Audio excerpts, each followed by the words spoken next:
নাহিদের পরকীয়ার সত্য জানার পর থেকে মায়ার পৃথিবীটা ধ্বংস হয়ে গেল। দিনের পর দিন সে শুধু ভেবেছে, আমি কি তবে যথেষ্ট ছিলাম না? রাতের পর রাত মায়া একা ঘুমাতো। নাহিদ অনেক সময় দেরি করে ফিরত, অনেক সময় আবার ফোনে কথা বলতে বলতে বারান্দায় দাঁড়িয়ে থাকত। মায়া বিছানায় শুয়ে কান পেতে শুনত হাসির শব্দ, নরম গলার ফিসফিসানি। বুকের ভেতরটা হাহাকার করত। ঘুম আসত না, শুধু কান্নায় বালিশ ভিজে যেত।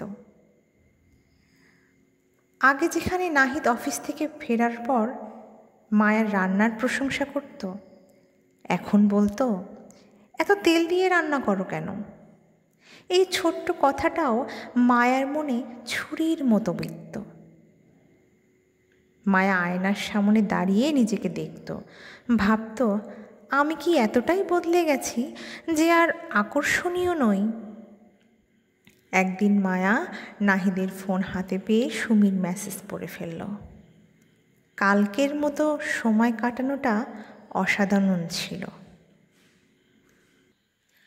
সেই মুহূর্তে মায়ের মনে হলো তার বুকটা যেন চূর্ণ হয়ে গেল। সে নাহিদকে দেখাতে চাইল। কাঁদতে কাঁদতে সে বলল, তুমি আমার সাথে কিভাবে এমন প্রতারণা করতে পারলে?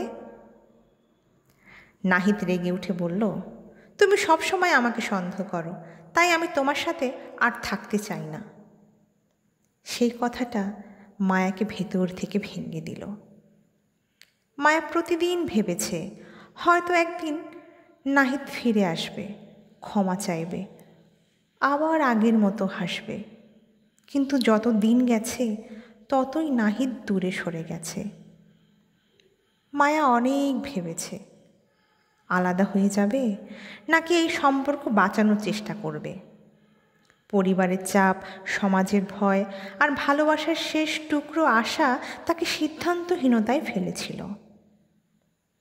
কিন্তু সবচাইতে বড় লড়াইটা ছিল ভেতরের। সে কি সত্যি ভুল করেছিল? নাহিদ কি আর কখনই তার কাছে ফিরবে?